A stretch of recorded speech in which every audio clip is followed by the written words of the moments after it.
Hey, where are you right now? I've been sleeping at home. There's no sign of my husband at our home where I am now. He's lying to me. Let's go back to when I was pregnant with our first child. My name is Ashley.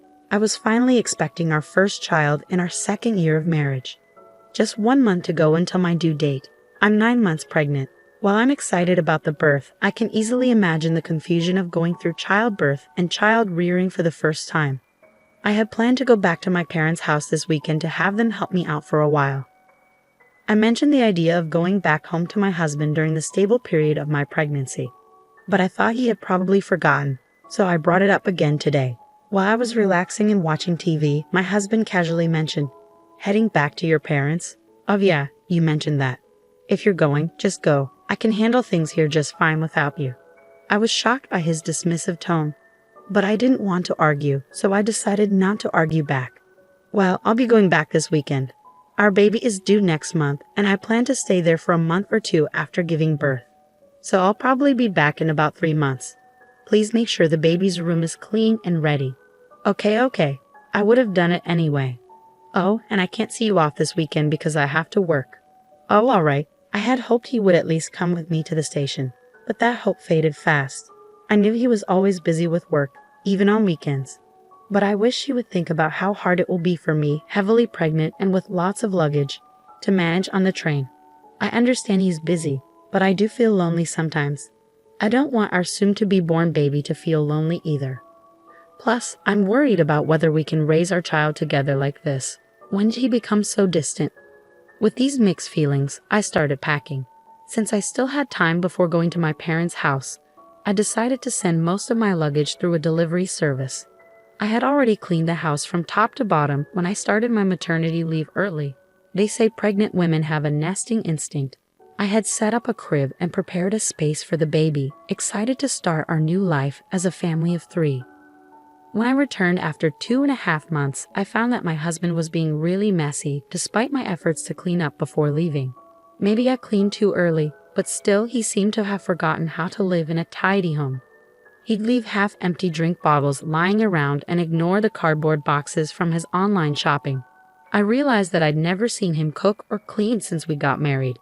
Even though I kept trying to tidy up, things only got messier, and I started worrying about the state of the house while I was away. But with the baby coming soon, I had to focus on preparing for childbirth. The weekend came quickly, and I went to my parents' home. Meanwhile, my husband didn't even see me off to work. While I relaxed at my parents' place, I stayed in touch with him through emails every day and called him about every 3 days. But gradually, he started ignoring my calls more often. When I managed to get through to him, I noticed he'd been avoiding my calls lately.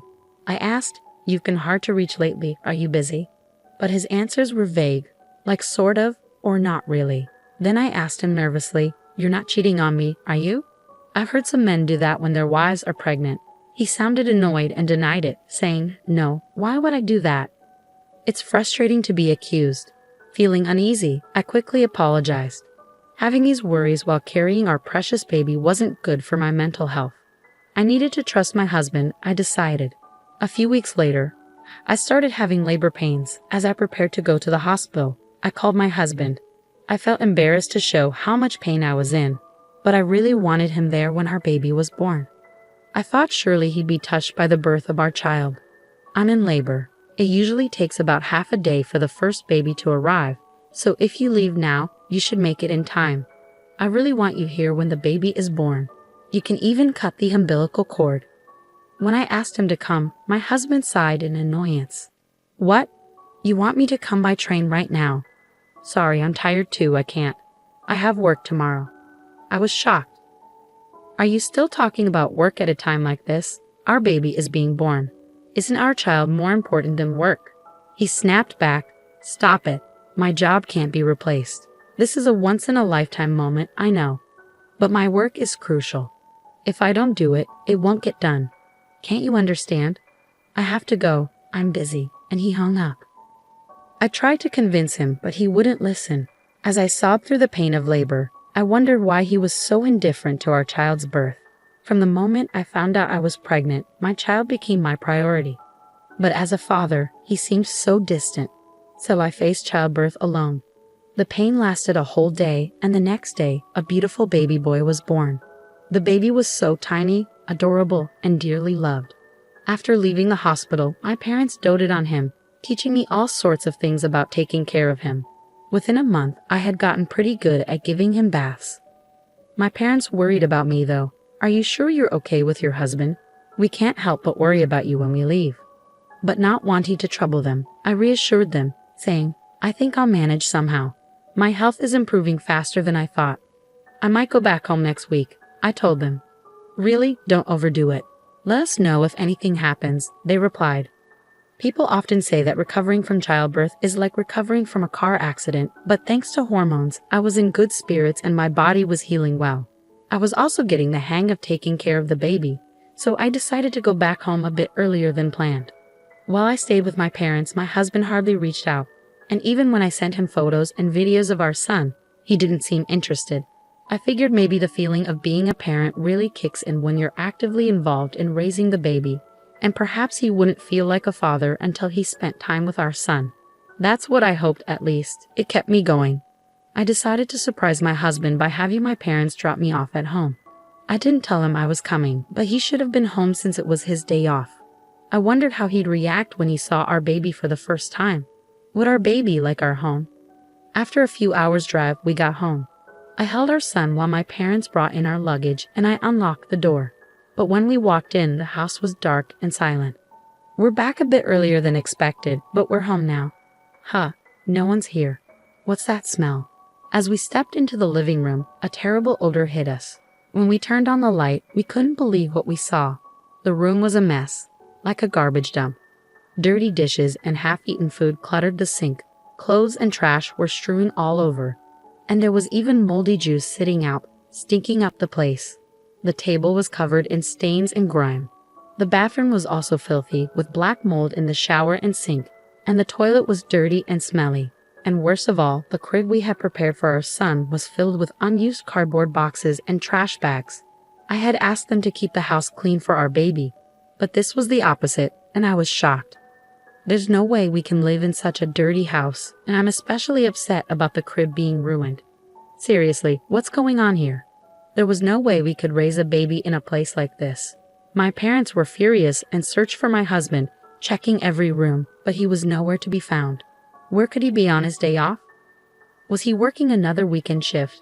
But we couldn't even confirm if he had been working those shifts before. He wasn't paid extra for weekend work, and his company followed the regular work schedule. I had been suspicious of his disappearing acts on weekends. "Let's try calling him," I suggested.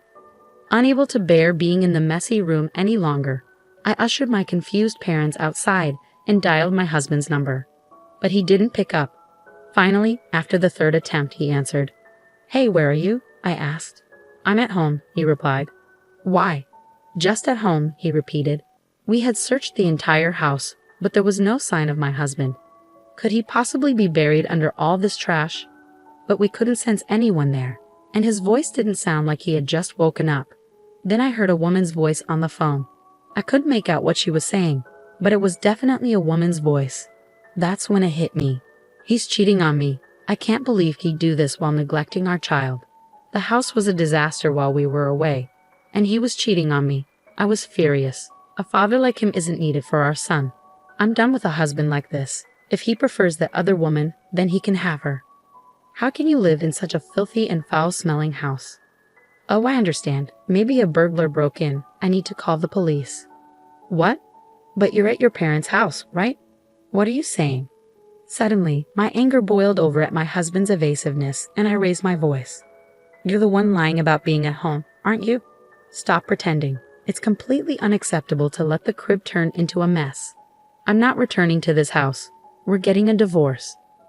I ended the call abruptly and quickly reported to the police about the supposed burglary, intending to confront my husband. I instructed my parents and son to head back to my parents' house and waited for my husband in front of our home.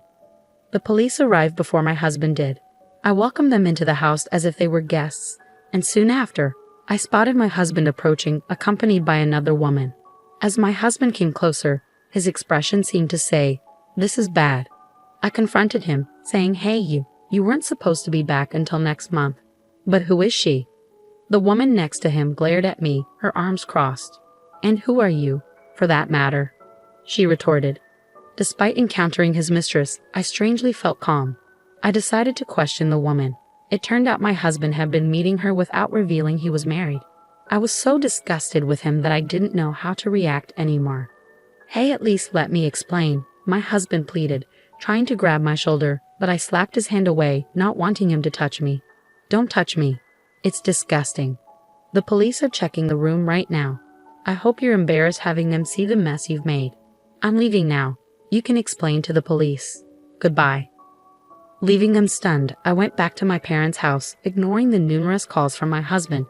That night, I finally decided to respond.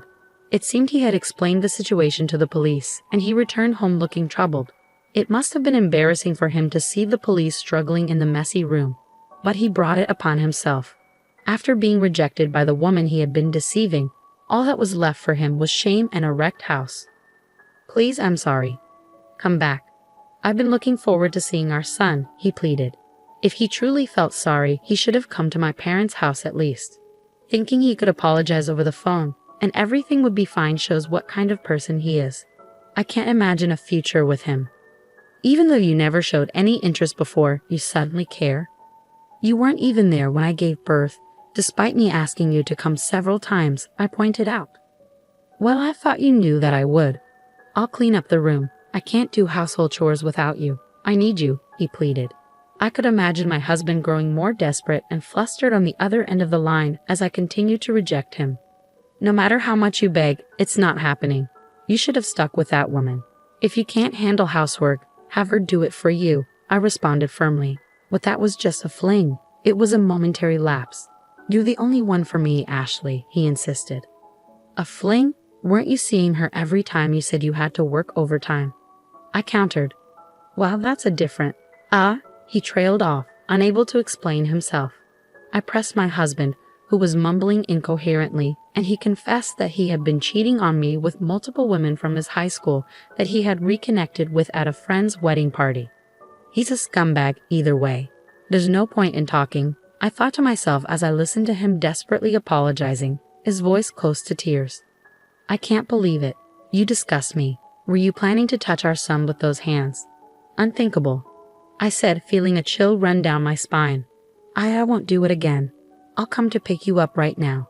I want to see you and our son. I'll prove my sincerity. Let's go home together," he pleaded. I couldn't believe what I was hearing from his defiant voice. What was he thinking at this point? "I can't trust you. There's nothing more to talk about. I'll raise our son on my own," I declared firmly. "Ashley, please forgive," he began, but I hung up before I could hear the rest of his words. The sound of the call ending echoed emptily in my ear, and that marked the end of our short marital life. Half a year has passed since then, and I've decided to start working, relying on my parents for support. Once I've saved up enough money, I intend to leave my parents' house and start living on my own with my son. I'm in the midst of divorce negotiations with my husband, mainly for the sake of alimony.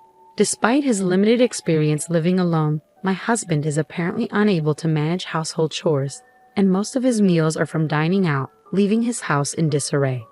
However, that's no longer my concern. I will do my best, showering my son with abundant love and care,